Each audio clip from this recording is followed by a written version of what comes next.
Da semana. Viva, muito boa tarde e que final de semana muito animado, porque um dos temas que tínhamos para esta conversa era falarmos da lista PSD-CDS no Funchal e esta tarde houve evoluções ou retrocessos. Daqui a pouco perceberemos. Já que José Luís Nunes manifestou, por razões pessoais, a hipótese de retirar-se desta corrida anunciada pelo próprio há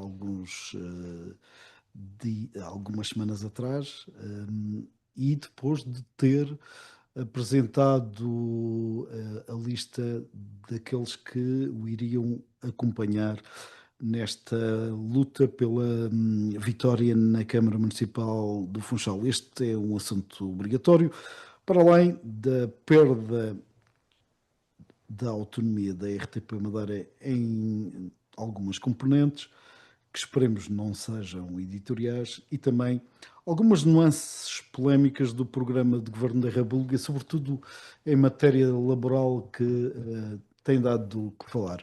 Para este debate da semana não contamos com o Miguel de Sousa, que já que está de férias e em Em viagem, preparação para ser condecorado. e em preparação para a condecoração, mas contamos com António Trindade, em Lisboa, numa azáfama para a abertura do próximo Porto Bay, no Algarve, mas também envolvido em muitas frentes da sua área predileta. Hoje podemos falar à vontade de turismo, António. E também com o Ricardo Vieira, que está connosco O sobrevivente. em estúdio. Também contamos ter nesta emissão convidado especial, que é o deputado socialista na Assembleia da República, Carlos Pereira, que daqui Muito a bem. pouco juntar-se-á a nós. António, boa tarde. Que frase para esta semana vem aí da capital? Olá, meus caros, boa tarde, Ricardo. Ehm, não propriamente da capital, mas aqui à beira-mar, plantado no reino dos Algarves, Ah, a está no Algarve. desfrutar também de um magnífico sol e de uma magnífica temperatura, e pedindo-vos desculpa pelo facto de ter que ser, ou por de poder ser aqui um assistente atento às vossas intervenções, dado que a juntar aos meus 10 dias de férias tenho agora a apanhar cimento e pó na preparação final para a abertura do nosso novo Porto Bem. Mas tinha de qualquer forma aqui pegar como frase da semana aquilo que não é a caixa de hoje, mas que foi a caixa de ontem, que refere que a região bate recorde no IVA e no IRC em relação ao ano 2024. Eu julgo que esta é uma notícia particularmente importante, saber que crescemos o que crescemos em sede de receitas da região, mas também, evidentemente, revelar algo que é muito importante a ter em consideração, e esse é um assunto que já abordamos por diversas vezes nas nossas reuniões, no que diz respeito às autonomias financeiras da região. E o que se efetivamente refere, neste caso, ou pronto, eu diria, em primeiro lugar, o valor do IVA, que apesar de tudo e apesar das captações, mas revela aquilo que pode eventualmente ser o IVA com a participação do turismo, das receitas turísticas, pode eventualmente aumentar substancialmente a receita, o valor da receita do IVA em termos regionais, como inclusivamente também revelar, na realidade, a soma das receitas públicas regionais foram de 1.319 milhões de euros, num orçamento que tem 2,5 milhões de euros. Isto também é suficientemente revelador de, digamos, onde é que está ainda um ambiente de algum déficit regional que carecerá necessariamente de um olhar para a Europa e de um olhar para o país, numa lógica de solidariedade europeia e solidariedade nacional para o equilíbrio das contas regionais. Nós, aquilo que geramos de receitas não dão efetivamente para colmatar aqui as necessidades orçamentais desta região. E ficava-me por aqui nesta primeira intervenção, deixando ao Ricardo Vieira, aqui estou fortemente, estou à espera de algumas novidades, que efetivamente ele é, digamos, alguém que prioritariamente sabe e tem essa garantia de conhecimentos de todos os bapões regionais.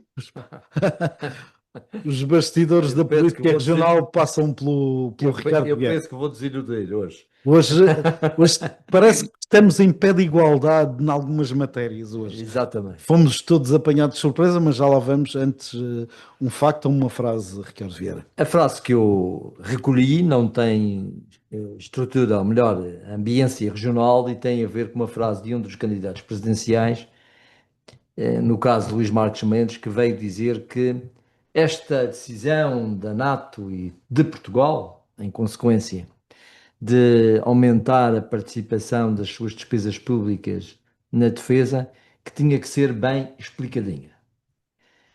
Eu acho que é imprescindível que essas decisões sejam muito bem explicadas. O que já não acho natural foi a razão porque que deve ser bem explicado. Porque o Dr. Marcos Mendes veio com esta coisa curiosa, diz que se isto não for bem explicado, o extremismo vai aumentar. Bom, e o extremismo porquê? Porque o Dr. Marcos Mendes ainda explica um pouco melhor, porque achava, considera, que apostar mais na defesa vai pôr em causa o Estado Social. E pondo em causa o Estado Social, é possível que os partidos extremistas cresçam de relevância. Primeiro, acho curioso que a preocupação seja o crescimento do extremismo e não a quebra da despesa social. Não é? Mas para além desse aspecto, que é meramente, digamos, de prioridades, há uma coisa que me parece ser preocupante nesta frase do Dr. Marcos Mendes. É porque hoje reconhece que um investimento na defesa não é um investimento exclusivamente na defesa. Se nós pensarmos e vemos todos os dias o que é a importância, por exemplo, dos drones hoje em matéria militar, e os drones não têm exclusivamente função militar. Não é? Pensemos a importância que têm os drones na área marítima, a importância que têm os drones na diminuição das distâncias geográficas, no transporte de mercadorias, de encomendas. Portanto, o drone, embora possa ser um grande investimento militar, tem um efeito na economia importantíssimo. E quem diz os drones diz muito, por exemplo, da inteligência artificial que vai ser necessário investir na defesa, que depois vai ter naturalmente efeitos noutras áreas da economia. E isso o que é que pode significar? Pode significar o seguinte, é que o investimento na defesa vai ter repercussões económicas, necessariamente, e tendo repercussões económicas, vai ter reflexos na questão social, reflexos positivos na questão social. Eu julgo que é uma visão muito, muito deficitária que o candidato Marcos Mendes revelou a propósito das decisões da NATO, e isso não poderia deixar de dizer.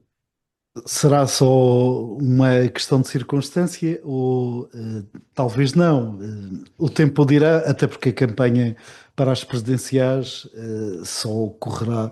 Mas já está aí, não é? Já está aí a campanha para as presidenciais. Sim, e até com algum descuido, porque depois se sobrepõe às autárquicas. Também já temos connosco o Carlos Pereira, que fez-nos a gentileza, ele que está em trânsito, acabou de chegar, penso que à Madeira, certo, Carlos? Verdade. É verdade, cheguei à Madeira, acabei de aterrar. Uma aterragem um bocadinho brusca. Uma aterragem um bocadinho brusca, mas pronto, tudo bem. O deputado eleito por Setúbal vem à Madeira. Note-se, Carlos, ainda estamos no ponto primeiro.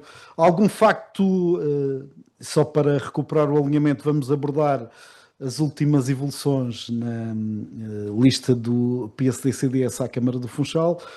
Também um assunto que, aliás, te tornou protagonista no dia de hoje, porque foi do Carlos Pereira que saiu esta denúncia de que a RTP Madeira perdeu a autonomia, já que fica ligada a Lisboa, e também na parte final algumas questões decorrentes do programa de governo do PSD em matérias laborais que estão a dar polémica. Mas antes destes três temas, Carlos, a nossa entrada para o debate da semana costuma ser feita, como sabes que já cá foste convidado uma outra vez, com uma frase ou um facto. O que é que te apraz restar? Bom, na verdade, esta semana foi muito fértil em muitas frases e muitos factos, mas eu acho que, em boa verdade, agora recentemente, eu acho que estava a ver notícias e apercebi-me que a candidatura do PSD, que aparentemente estava definitiva na Câmara Municipal do Funchal, deixou de estar. Há uma grande incógnita sobre aquilo que serão os candidatos, no fundo, o candidato principal do PSD na Câmara Municipal do Funchal. Ora, isto revela, de facto, muita intranquilidade no PSD no que diz respeito a esta matéria, e devo dizer, é bom da verdade que é algo muito estranho, porque quando se olha para o ambiente político da Madeira, eu diria que há toda uma tranquilidade para o PSD. Eu sinto que o Partido Socialista não está tão preparado como devia, do meu ponto de vista. O Partido Socialista, do meu ponto de vista, teria nestas eleições autárquicas, e em particular do Funchal, uma boa possibilidade para ter uma boa candidatura e poder, de alguma forma, almejar ganhar a Câmara do Funchal. Eu acho que não construí uma solução adequada. Eu defendi, aliás, das páginas de Diário de Notícias, o Carlos Oliveira lembra-se disso, que o Partido Socialista devia de olhar para aquilo que foram os resultados eleitorais das legislativas e compreender que no Funchal era possível ganhar a Câmara do Funchal de um acordo com a oposição, em particular com o JBP. Eu sei que era muito difícil fazer um acordo com o JBP no contexto da atual liderança do PS, é verdade. Também disse que uma das condições fundamentais era que a atual liderança do PS libertasse de uma vez por todas o Partido Socialista para que ele pudesse começar a construir a sua liderança e começar a construir a sua recuperação. Mas a verdade é que este facto que ocorreu esta semana, que ocorreu agora, não esta semana, hoje mesmo, parece-me, este passo atrás, digamos assim, em algo que parecia estar consolidado, é uma prova de que era possível ter uma solução ganhadora, uma solução diferente daquela que tem governado a Câmara do Funchal, e eu lamento que isso não tenha sido possível fazer. E, portanto, este é um facto, do meu ponto de vista, muito relevante para a Madeira, muito relevante para o Funchal, e eu diria também muito relevante para a própria democracia, porque eu acho que era muito importante que a região não voltasse aos tempos de uma hegemonia social-democrata, uma hegemonia avassaladora social-democrata, e infelizmente aquilo que estamos a assistir é que há um certo desacerto entre os partidos da oposição e uma falta de inteligência política no sentido de construir soluções que pudessem quebrar essa hegemonia. E o Funchal é, do meu ponto de vista, um dos principais bastiões, chamamos assim, para poder reconstruir uma solução alternativa na Madeira. O Partido Socialista perdeu essa oportunidade, do meu ponto de vista. O JBP não teve a capacidade de poder construir este diálogo. Eu acho que, naturalmente, o protagonista do Partido Socialista tem também essa responsabilidade, porque, na verdade, não construiu um espaço de diálogo que fosse possível ter uma solução dessas. E eu lamento profundamente que seja assim. O Carlos Pereira acaba por lançar o primeiro tema da nossa conversa. Eu não sabia, desculpa, Ricardo. Não, não sabia mas fica. É um programa livre. Fica a talho de forno já para eu não sabia porque eu não ouvi o que tu disseste Peço Exatamente. desculpa, estas contas em andamento é difícil. Fica já para o Ricardo Vieira e o António Trindade.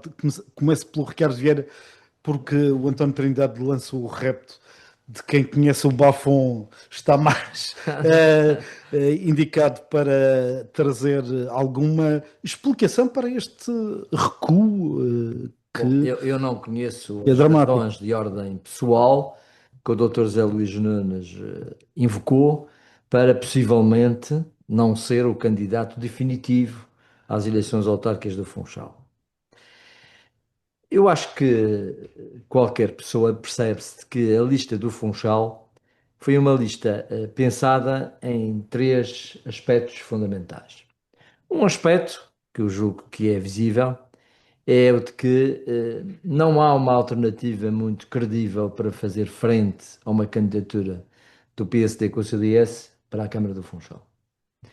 Ou seja, a posição está fragmentada e aquilo que eventualmente deveria ser o candidato natural dessa oposição, que seria o engenheiro Miguel Gouveia, acabou por não ter, não se concretizar e, portanto, a oposição parte nesta corrida um bocadinho debilitada.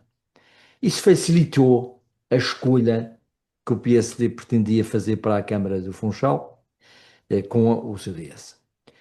Mas uma segunda circunstância que também julgo que está presente nesta e possivelmente em todas as outras candidaturas ao Funchal é o facto de que a Madeira demonstra que um presidente da Câmara do Funchal é um potencial político regional. E um potencial político regional de peso. Nós sentimos isso quando foi o professor Virgílio Pereira. E todos nós nos lembramos das brigas, entre aspas, entre o Dr. Alberto João Jardim e o professor Virgílio, por causa exatamente desses dois polos de poder legitimados, ambos pelo voto popular, que apesar de serem do mesmo partido, rivalizavam. O mesmo veio acontecer entre Miguel Albuquerque e Alberto João Jardim, anos mais tarde. E, possivelmente, aquilo que aconteceu nas últimas eleições, quando o Dr. Pedro Calado foi o candidato à Câmara, a ideia que se tinha, generalizada, de que o Pedro Calado seria um natural sucessor do Dr. Miguel Albuquerque, quer ele quisesse, quer não. E penso que quem olhou para a composição, e em especial para o primeiro candidato à Câmara Municipal, apresentado pelo PSD, apercebeu-se de que era uma candidatura que não criaria esse problema. Primeiro, por feitio, por conhecer já o Dr. Zé Luís há uns anos, sei que o Dr. Zé Luís não tem grandes pretensões de aspirações políticas a mais alto. Segundo, porque é um homem que faz isto com o serviço à causa, é um homem que tem uma vida profissional feita, tem também uma determinada idade que lhe permite dizer isso e, portanto, não é potencialmente nenhuma pessoa que possa criar problemas ou sequer que possa ser o tal ponto. Sim, não iria Sim, fazer sim, sombra. exatamente. E, portanto, estávamos a ver que era uma lista que obedecia a esse critério e deixaria uma eventual sucessão do Dr. Miguel Albuquerque a outras pessoas que não necessariamente passassem pela atual Câmara ou para a futura Câmara que viesse a ganhar as eleições com base nesta lista. Esta declaração do Dr. Zé Luís Nunes, um pouco surpreendente. Primeiro por ser feita na rua, não é? Um pouco como todo o processo. Como todo o processo, de facto, eu acho que o PSD está demasiado tranquilo e um bocadinho insubordinado por causa dessa tranquilidade que os resultados eleitorais lhe deram. É um pouco surpreendente. E se não houve, eu acredito que há de facto razões pessoais, não tenho razões para pensar que não há razões pessoais nisso, porque também não estou a ver o Dr. Zé Luís Nunes a estar aqui num jogo de vai, não vai, para ter alguma clarificação que eventualmente ele gostasse de ter antes. Não estou a vê-lo a fazer isso. Sinceramente, da personalidade dele, não estou a vê-lo entrar nessas tricas mais partidárias internas que possivelmente possam, às vezes, pensar-se que poderia estar alguma coisa dessas por trás. Confesso que não sei efetivamente as razões pessoais que o Dr. Zé Luís Nunes diz. Não creio que, como ele também diz, não creio que isso seja Um muito problema. problemático, porque naturalmente haverá outra pessoa candidata. Mas também quero dizer ao Carlos Pereira que não é, não é por isso que a oposição não possa apresentar um candidato com maior credibilidade eleitoral. Acho que uma Exato. coisa não tem muito a ver com a outra. António, visto do Algarve, isto tem outros contornos. Pegando aqui nas palavras do Ricardo. Gostaria de comentar as duas intervenções do Ricardo Vieira. Em primeiro lugar, a posição do candidato Marcos Mendes e sobre o seu receio de extremismos. Mas eu diria, mais do que o receio de extremismo, é sempre olhar numa perspectiva de algum mendigo, quando está a olhar para aquilo que, evidentemente, tem que gastar. O que não se vê nestes casos, e isto tem acontecido em alguns países europeus, a olhar para esta cota, esta percentagem de despesa, na despesa, como oportunidades industriais. O Ricardo refere os drones, refere as outras oportunidades, mas há toda uma indústria. E ainda há poucos dias, sobrevoando Lisboa e olhando para o Alfeite e olhando para todos estes estaleiros que estão efetivamente totalmente, ou portanto, estão praticamente abandonados, o que se pergunta é: o país, o Portugal, não assume, já que efetivamente há este acréscimo de custos orçamentais, então porque é que não se olha também para a indústria naval, para a indústria, mesmo, digamos, a esta construção, digamos, de material bélico, como uma oportunidade para a indústria portuguesa? Não se comenta muito e prefere falar do risco dos extremismos. Do que diz respeito à sua posição em relação à Câmara Municipal, é verdade. Porque, aliás, eu sempre referi que um dos grandes polos de oposição regional foi sempre a Câmara Municipal da Funchal. Era natural, porque eram um polo de poder. A Câmara afirmou-se, e não há dúvida nenhuma que a experiência do Virgílio Pereira foi muito reveladora, só que houve aqui alguns períodos digamos, eu diria, de alguma subserviência. Se quiser, foram o João Dantas e o João Sá Fernandes. Eu não via no João Dantas nem no João Sá Fernandes aqui algumas aspirações a candidaturas a um nível que não fosse efetivamente a Câmara Municipal do Funchal.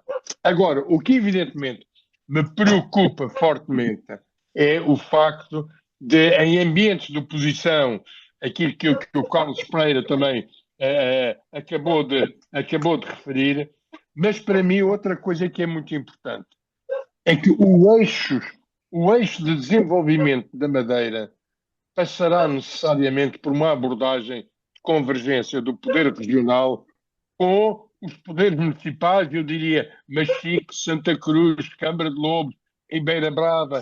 E o que é que evidentemente se assiste?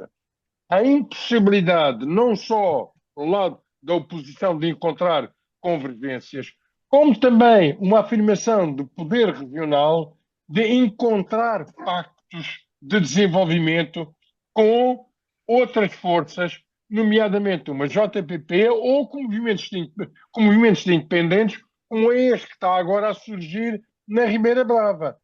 Para mim, não é só a discussão dos eixos de poder e das possibilidades do encontro de maiorias a partir de um PSD ou de um PSD-CDS, mas a incompatibilidade que se vai sentindo no encontro, quer em termos de oposição, quer mesmo em termos de poder mais abrangente, a partir de um PSD com um PS, com um aliás, o PS no que diz respeito a uma Ponta de Sol, com o JPB no que diz respeito a Santa Cruz, a esses movimentos independentes no que diz respeito à Ribeira Brava, digamos, está desencontrado, e eu julgo qualquer estratégia de desenvolvimento regional que não passe necessariamente por um encontro de um mínimo de convergência no que diz respeito a determinados objetivos, digamos, não fará efetivamente sentido e voltamos a andar para trás e caímos outra vez nesta guerra autárquica que, em termos de definição estratégica de desenvolvimento regional, contará efetivamente pouco. Carlos, pegando aqui nas considerações do Ricardo Vieira, percebe-se que, sendo José Luís Nunes alguém com carreira feita e que não é ameaça a quem quer que seja na corrida à sucessão de Miguel Albuquerque na quinta caso o PSD ganhe novamente as regionais, poderá haver aqui outro tipo de manobra? Percebe-se que poderá estar alguém por trás de toda esta conjuntura, olhando, por exemplo, para a lista, até para este recuo? Não sei. Diz-me tu. Oh, Ricardo, eu não vou dizer, porque tu acabaste de dizer tudo.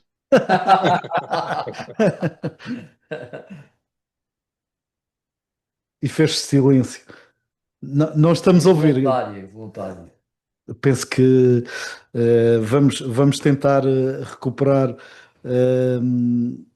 a chamada com o Carlos, porque deixamos de. Não sei se me estão a ouvir. Agora sim, Carlos. Eu estava a dizer que há um dado importante que é preciso colocar em cima da mesa e que não está a ser discutido, do meu ponto de vista, na região, eu diria, com a convicção que devia ser discutida. Esta campanha autárquica ou estas eleições autárquicas estão a ser condicionadas por um facto, vários factos, mas há um relevante. O primeiro facto é, obviamente, o PSD ter ganho as eleições, o PSD-CDS, eu peço desculpa ao Ricardo Vieira, eu não lembrei há bocadinho o CDS, mas o PSD e o CDS terem ganho as eleições.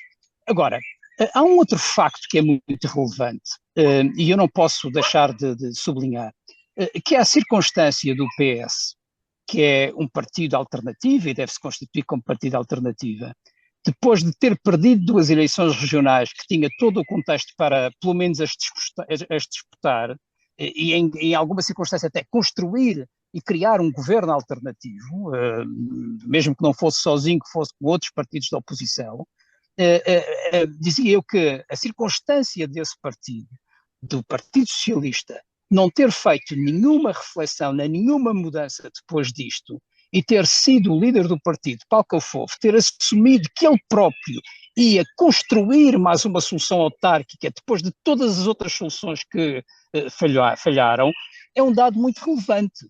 Não tenho dúvidas nenhuma sobre isso, porque, e eu disse isso e volto a dizer, porque isto não é uma coisa menor. Se o Partido Socialista tivesse sido libertado daquela liderança que falhou e tivesse construído alternativas, hoje provavelmente o Funchal estava a ser disputado de forma diferente. E provavelmente com outros protagonistas. Voltamos a perder o Carlos Pereira porque na zona onde ele está com dificuldade de rede. O Carlos Pereira fala aqui numa coisa que eu acho que é um bocadinho forçada, neste sentido. Presumir que uma alteração de liderança no Partido Socialista levaria a que o JPP aceitasse uma coligação no Funchal. Eu lamento o segundo poder da Vamos tentar nova ligação, pedindo ao Carlos. Que outra vez? É isto outra vez, mas has de te levantar. Levantar. Não, só para terminar, eu acho que fiquei na parte em que lamento que isso não tenha sido possível, porque isto poderia, de facto, ter a possibilidade de haver uma disputa diferente, com mais qualidade política e dar à Madeira uma outra alternativa. E, infelizmente, eu tenho que dizer isto com todas as letras, eu acho que o Partido Socialista, e em particular Paulo Cafofo, é o grande responsável. O Ricardo Vieira ia rebater um ponto. Eu estava aqui a rebater essa construção, que é legítima, obviamente, não estou a pô-la em causa, mas neste sentido, é um bocadinho forçado de estar a pensar que a mera alteração de liderança do Partido Socialista faria com que o JPP entrasse numa coligação no Funchal. Acho isso um Não, bocadinho forçado. não, como é forçado aceitar que eles não entravam. Uma coisa eu sei, Certo, sem certo. alteração eles não entrariam. Agora, uma outra coisa eu saberia, é que uma alteração de liderança não é apenas a liderança, não é apenas a mudança de uma pessoa, Ricardo Vieira. Eu acho que o Ricardo Vieira compreende isso. O Partido Socialista precisa se reencontrar. E, portanto, essa alteração que era preciso fazer para umas eleições autárquicas, que, do meu ponto de vista, são absolutamente indispensáveis para a recuperação, ou eram absolutamente indispensáveis para a recuperação do PS Madeira, não tendo acontecido, fragilizou toda a estratégia do PS Madeira. E, portanto, eu diria que a existência de uma alternativa que pudesse ter uma humildade maior, uma capacidade de diálogo mais significativa e que não tivesse atrás de si uma história que não é nada favorável do ponto de vista das coligações e dos diálogos, eu diria que a solução poderia ser melhor. E, portanto, eu obviamente que não posso dizer ao Ricardo Vieira, com a certeza absoluta, que havia uma solução certa. Agora, Ricardo Vieira, se não se constrói as soluções com premissas adequadas, Sinceramente, acho razoáveis, que nas é eleições, impossível construir. eu acho que nas eleições autárquicas, sem prejuízo, obviamente, da importância das coligações pré-eleitorais, nas eleições autárquicas, e nós acho que nos apercebemos disso ao longo dos anos, aqui particularmente no Funchal, conta muito o candidato a Presidente da Câmara. E, portanto, eu julgo que mais do que a questão de construções partidárias alternativas, é encontrar uma figura que agregue estas 3 ou 4 qualidades que nós habitualmente associamos a um Presidente de Câmara, que é proximidade, que é competência, que é capacidade de decisão. Não é muito fácil realmente encontrar qualidades A história dessas. política já demonstrou, Ricardo Vieira, que as coligações pré-eleitorais podem fazer uma mudança. Já aconteceu em 2013 e as circunstâncias eram diferentes, evidentemente. Houve um PSD que estava desavindo, mas eu diria, cá entre nós, e eu acho que não está aqui nenhum representante do PSD, mas eu acho que as circunstâncias hoje do PSD não são diferentes, apesar de tudo. António, sobre esta matéria aqui trazida pelo Carlos, algum comentário? Eu gostaria de voltar a pegar em dois elementos.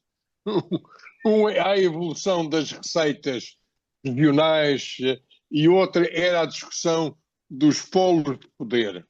Eu julgo que estamos a chegar a um momento onde a visão de desenvolvimento regional tem de ser feita necessariamente de uma forma diferente. E aqui haver um mínimo de convergência e de entendimento no que diz respeito a esses polos de desenvolvimento. E deixa-me pôr numa perspectiva meramente privada. Atualmente, as taxas de IRC aplicadas na Madeira, independentemente dos centros internacionais de negócio, independente das zonas francas, tornam a Madeira num polo muito interessante de desenvolvimento. 14,7% ou 14% a partir de 2020, já em 2025, com tendência para chegar aos 10% em termos de tributação de lucros de empresa, é algo que naturalmente pode fazer despertar investimento na região. Só que este investimento possível na região, e eu estou a falar de investimento privado, não é possível ser feito numa lógica de desentendimento entre poderes locais e poder regional. É uma estratégia de desenvolvimento regional que apele e, digamos, e que permita um novo futuro de investimento na região passa por um entendimento dos gestores destes polos de poder. E para mim, julgo que é particularmente importante, mais do que discutirmos agora, e eu tendo a estar mais de acordo com o Ricardo Vieira no que diz respeito ao tempo, digamos, de possível entendimento entre um PS e o JPP, esse tempo pode eventualmente estar passado. Mas o Carlos que tem estado mais dentro da política e mesmo agora numa Assembleia da República, tem todas as condições para trazer eventualmente algum outro entendimento sobre estas possibilidades. Agora, o que me parece a mim é muito importante aproveitar estas eleições autárquicas para definir aqui estratégias de desenvolvimento regional. E elas têm que passar necessariamente, mesmo sendo estruturas de poder e polos de poder diferentes, tem de haver aqui uma mensagem relativamente identificada no que diz respeito ao apelo do desenvolvimento, ao apelo do investimento na região. E este investimento na região, se nós todos entendemos, evidentemente, esta dependência, e vimos que as receitas próprias atuais representam pouco mais do que metade do orçamento regional, tem que ser efetivamente uma política concertada e, para isso, particularmente importante, um entendimento de base de eleições autárquicas. Carlos, Já agora, sim, Carlos, dentro. Não, enfim, eu gostaria que o António Trindade fosse um bocadinho mais específico sobre isso, porque vamos lá ver. Se nós olharmos para aquilo que foi o desenvolvimento e o crescimento económico da Madeira entre 2011 e 2023, eu já estou a tomar em consideração aquilo que de mal se passou entre 2011 e 2014, aquilo que de mal se passou durante a pandemia. A Madeira foi a região do país com o maior crescimento económico do país, de todas as regiões. É verdadeiramente extraordinário, estou a dizer isto à vontade, é assim mesmo, são os factos, não vale a pena desmentir isto. E, portanto, nós não estamos com um problema de crescimento económico no que diz respeito ao nosso modelo económico. O nosso modelo económico tem problemas, mas não é de facto do crescimento económico. E, portanto, há problemas de disparidades graves que têm que ser analisados. Há um problema de uma concentração excessiva do nosso crescimento económico do quadro do turismo e agora do imobiliário, e é preciso também pensar nisso, é preciso uma reflexão profunda sobre aquilo que é a dependência que a Madeira tem, e este não é um discurso novo. O António Trindade e o Ricardo Vieira conhecem este discurso. O discurso tem anos. O discurso da diversificação da economia tem anos. Eu acho que se aprofundou nos últimos anos pelo crescimento, que não podíamos obviamente deitar fora, do turismo e também da atração pelo imobiliário, mas ele implica e obriga, e o desafio é esse mesmo, que haja uma reflexão profunda das entidades, dos governos, mas também das autarquias, é claro, em refletir sobre como diversificar esta economia. E, portanto, eu acho que os desafios hoje da Madeira são a este nível do investimento, que, diga-se a bom da verdade, António Trindade, números, o investimento privado na Madeira tem sido brutal e, em termos proporcionais, tem sido significativamente superior à média das regiões nacionais. E, portanto, sim, nós queremos mais investimento, é verdade, ele é bom, mas eu acho que há particularidades neste modelo de desenvolvimento económico que são mais relevantes terem atenção por parte dos governantes e por parte do governo, mas também por parte das autarquias, do que esse em particular. António, quero retornar. Exatamente por isso, Carlos Pereira. É porque agora existe, como nunca se poderia ter exigido, uma coerência na gestão territorial. Eu julgo que o que é fundamental é o ganho da coerência na gestão territorial. E isto vê-se quer em termos de setor, quer em termos de território. E quando se está a falar em termos de eleições autárquicas, é particularmente importante que se tenha uma visão tão única quanto possível nesta gestão do território, sobretudo nas zonas de maior apetência de desenvolvimento. E aqui está necessariamente o território sul da Ilha da Madeira é fundamental para isso. Agora, este não se consegue. António, aliás, mas a liderança, só uma nota, Ricardo, a liderança é uma liderança que deve ser do governo. As autarquias, obviamente, têm um papel, mas a liderança desse processo de gestão de território é uma liderança do governo. E tem razão, aí há um déficit enorme. Há um déficit enorme porque há um déficit estratégico, há um déficit de visão, enfim. Essa coisa da liderança territorial pertence à região, não é bem assim. Quem define... Não, é mesmo assim, Ricardo, desculpe lá, é mesmo assim. Não é. Isto não é uma questão de opinião, é que é mesmo assim. Não, para mim isso é uma questão de opinião. Vou dizer porquê. Porque as grandes competências territoriais estão constitucionalmente e legalmente sediadas nas autarquias. Evidente. Não há qualquer investimento que se possa fazer com impacto territorial que não passe para as autarquias. Há um plano de ordenamento do território, Ricardo Vieira. É nisso que estamos Há um chapéu. Há um chapéu. Carlos, eu peço O desculpa. chapéu, O plano de ordenamento do território da Madeira é um plano manifestamente teórico. e muito bem, muito bem, muito E bem. tão pouco prático. E é isto que se Nem nos pode ser de coloca. outra forma, quase. Quase que não pode ser de outra Do forma. ponto de vista legal, Exatamente, com exceção dos POCs e provavelmente um ou outro plano mais específico, que aí sim é obrigatório. Agora, estes planos de ordenamento regionais são meramente indicativos para as autarquias. Cuidado, aqui há diferenças que é preciso ter em atenção. Mas eu diria aqui três coisas também sobre esta matéria. De facto, eu estou totalmente de acordo com o Carlos, no sentido de que a Madeira tem tido um crescimento económico magnífico. Isso tem sido bom para uma outra coisa que raramente se fala e que é importante também referir, é que a estabilidade das finanças públicas era uma das coisas que mais se receava depois do que foi o endividamento relativamente louco dos últimos anos do jardinismo. E isso, se não fosse o crescimento económico e a quantidade de receitas que se gerou à volta disso, possivelmente não haveria esta estabilidade financeira pública que nós estamos a assistir. Que até permite, como lembrava o António, até permitir baixar impostos e baixar taxas de imposto no IRC, no IRS, pelo menos nesses, e até sobre os produtos petrolíferos, com implicações quase nulas ao nível da receita global. Isto é importante também referir isso porque trouxe, de facto, benefícios à região. Segunda coisa, hoje o investimento, eu não digo que a questão fiscal não seja importante, ela é importantíssima para quem decide investir. É muito importante a questão fiscal. É preciso lembrar que a Madeira tem taxas de IRC distintas. Uma taxa geral, mas depois no Norte e no Porto Santo tem uma taxa ainda menor, para o IRC. Mas para além disso, eu diria o seguinte: mais importante do que as taxas de IRC é os processos de licenciamento do investimento.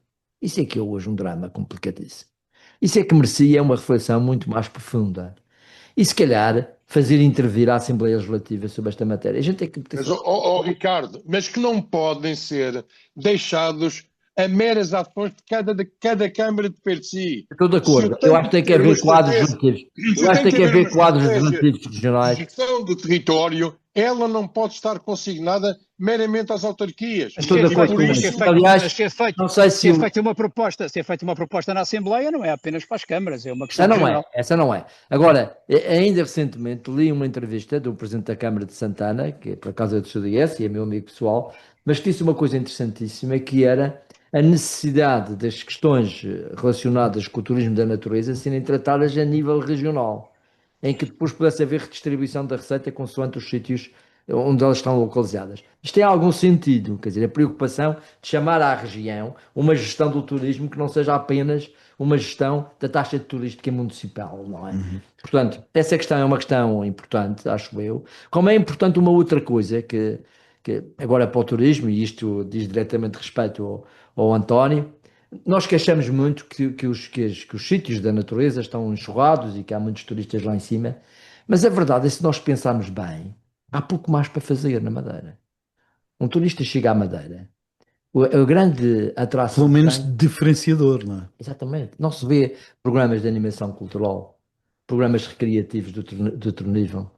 E especialmente hoje, quando o turista é mais jovem, é uma matéria que se deveria pensar seriamente. Há uma vertente Aliás, astronómica, mas não cabe em todos Deixa-me só referir aqui algo que é importante, que levei ao último Conselho Consultivo e à última Assembleia Geral da Associação de Promoção da Madeira.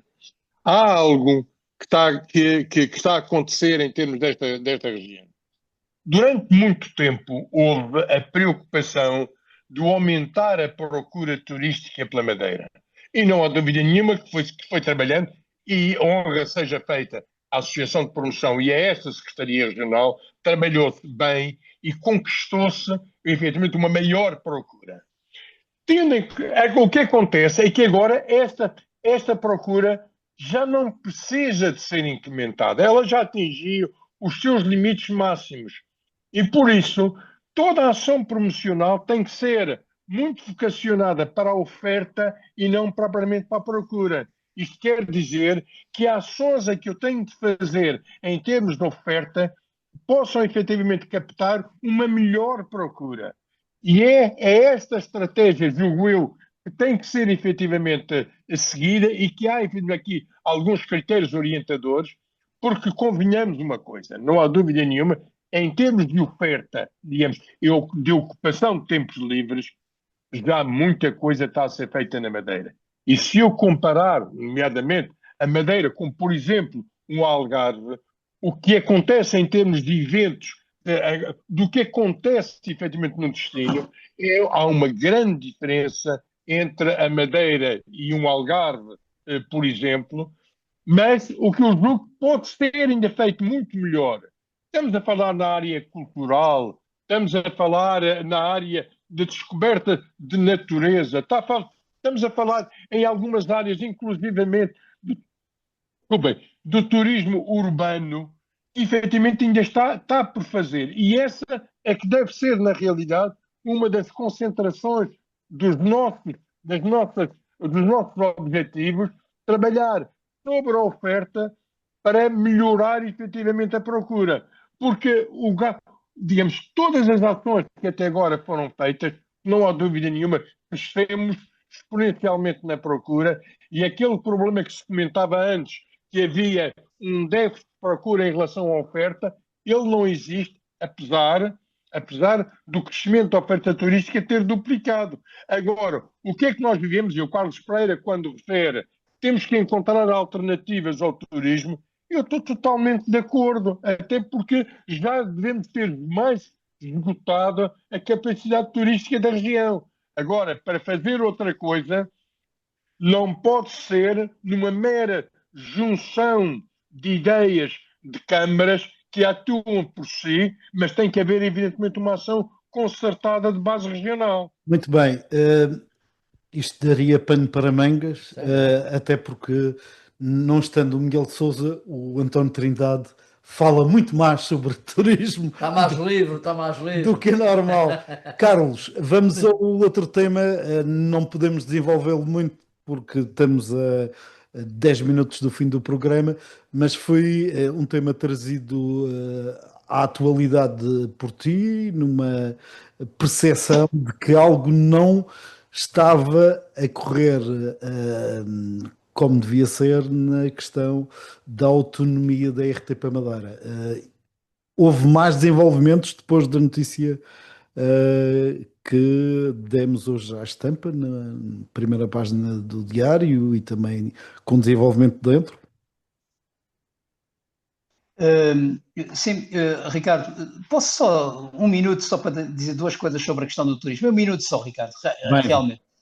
Porque eu acho que é importante, apesar de tudo, eu acho que é uma grande preocupação da região, é talvez uma das preocupações mais estruturais. Eu não sou expert, nem tenho as responsabilidades que o António Trindade tem na área do turismo e por isso também, talvez por isso também esteja mais à vontade para dizer algumas coisas. E eu acho que todas aquelas coisas que o António Trindade disse sobre a oferta, sobre a procura, não falou de uma coisa importante que é a mão de obra, sobre os lugares que estão congestionados, sobre o investimento que tem de ser feito e que já fez muito. A minha pergunta é ou não absolutamente indispensável uma reflexão profunda sobre aquilo que é o caminho para o turismo da Madeira? Essa reflexão acho que é preciso fazer, e é preciso fazer não apenas com os autores do turismo, não apenas com aqueles que têm, obviamente, responsabilidades diretas com o turismo, mas com a sociedade madeirense, porque o turismo é impactante na nossa vida e é impactante na nossa sociedade. E, portanto, todos eles têm uma responsabilidade e têm um dever também de participar. Esta era o que eu gostaria de dizer e eu acho que isso está por fazer. O Ministro já respondeu às tuas questões, Carlos. Eu acho que estas coisas também das reflexões e das estratégias sobre esta matéria estão no dicionário e, portanto, também podem ser feitas. Questões relacionadas com o RTP. Ora, o que se está a passar na RTP é, do meu ponto de vista, muito grave. E é muito grave porquê? Porque a partir de ontem, ao meio-dia, a RTP passou a ser controlada, a Regi começou a ser controlada por Lisboa. Haviam 3 pessoas que tratavam desse assunto, 2 provavelmente, segundo sei, vão se reformar e, portanto, o processo passa para Lisboa. É preciso dizer que ao mesmo tempo foram integradas na RTP 24 pessoas que penso que se lembram dessa temática que andou a correr até quando foi várias campanhas. Elas acabaram por ser integradas, algumas nem estavam. Algumas já estavam a fazer outras coisas, mas estão a ser integradas e, portanto, não pode ser por falta de pessoal que não se resolve esse problema. Por outro lado, também sei que a partir de segunda-feira, provavelmente, todo o equipamento que foi montado há menos de 2 anos para que a televisão da Madeira tivesse o controle aqui na região, será desmontado e será enviado para Lisboa, o que significa que é uma perda de controle definitivo. E, portanto, para mim há aqui algo que não é possível compreender. Não é possível compreender o silêncio em torno desta matéria, não é possível compreender a forma opaca como tudo isto foi feito, e não é possível compreender como é que a região pode permitir que a RTP Madeira, que é obviamente muito relevante, deixe de estar controlada pela região. Aliás, um dos efeitos, para terem uma ideia da importância desta natureza, um dos efeitos, se isto já estivesse a acontecer antes do 28 de Abril, era que nós não teríamos televisão na Madeira no 28 de Abril, porque o apagão ia acabar com a televisão da Madeira. E nós tivemos, isso não aconteceu, porque havia um controle aqui. Aliás, eu não sei se sabem, mas a própria RTP chegou a equacionar, passar a própria emissão da RTP via a RTP Madeira, porque não tinha possibilidade de fazer lá. E, portanto, nós estamos perante uma situação que, do meu ponto de vista, não tem nenhum sentido. Eu não tenho explicação para isto. Não há nenhuma explicação do ponto de vista financeiro, porque se houvesse alguma muito significativa, enfim, poderíamos discuti-la, embora há aqui a questão da autonomia e da capacidade da região de poder controlar a sua própria emissão, que do meu ponto de vista é muito mais relevante, e portanto isto é muito grave, eu espero pelas reações, vou também solicitar que no plano da Assembleia da República o Presidente do Conselho de Administração da RTP, quando lá for, e já está pedido para outra razão, que tem a ver com as questões da informação, mas que se coloque a questão porque isto tem que ser esclarecido. Presumo que o Ministro, com a tutela da Comunicação Social, não tenha respondido ainda às questões que o Carlos Pereira fez. Ricardo Vieira, esta matéria é motivo de preocupação ou é meramente técnica? Eu tenho alguma dificuldade em ver nesta questão uma questão política. Primeiro porque... Mas eu não disse que era. Não, mas eu estou a dizer... Estou a dizer que vejo essa dificuldade, primeiro porque a RTP, como provavelmente outras rádios, tem hoje, felizmente, uma grande autonomia em matéria, digamos, de gestão e até de informação. Porque, de facto, aquilo que se fez na televisão em Portugal, que foi liberalizar, foi muito importante para que isso acontecesse.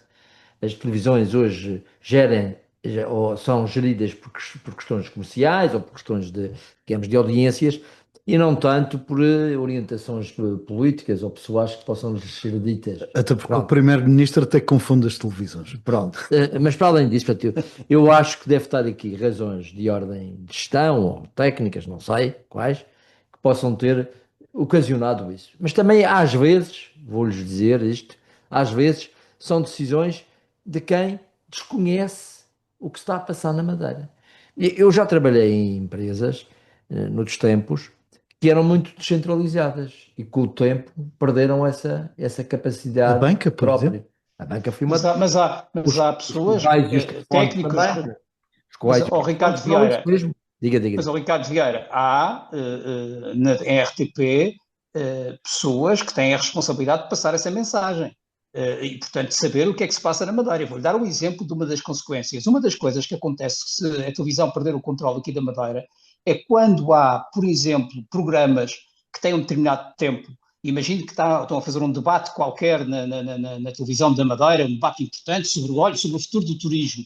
E quando o António Trindade está a falar de uma coisa absolutamente relevante para isso, e acaba o tempo, e o tempo acaba mesmo. A gestão do tempo aqui da Madeira deixa de existir, passa a ser feito por lá. E por lá não há a possibilidade de ter a flexibilidade de aumentar mais 1 minuto, menos 1 minuto, mais 10 minutos. Isto é uma das consequências. Parece ser um disparate enorme, mas pronto.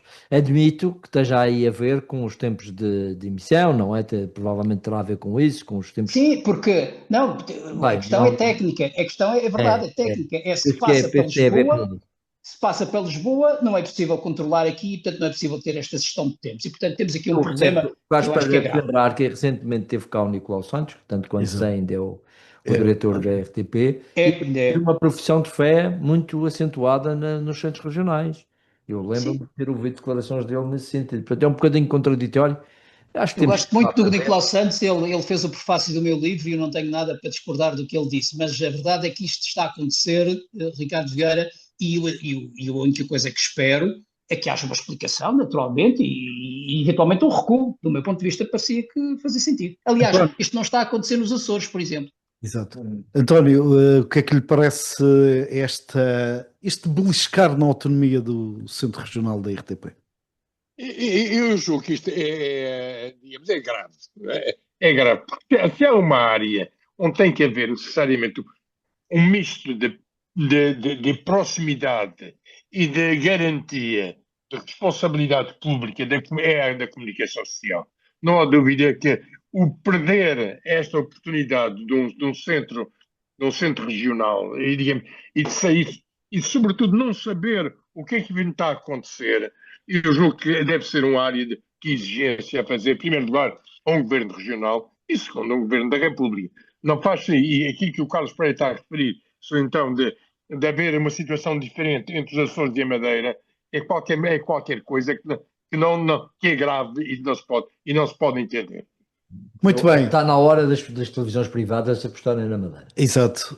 Se calhar tendo centros regionais também. Aliás, o grande problema é quando houver as televisões privadas assumirem essa responsabilidade social. Já esteve mais longe. Diário de Notícias pode começar a meter umas câmaras e fazer uma televisão privada que já vai no bom caminho. Sim, testamos isso de quando em vez. Este programa também fica em vídeo.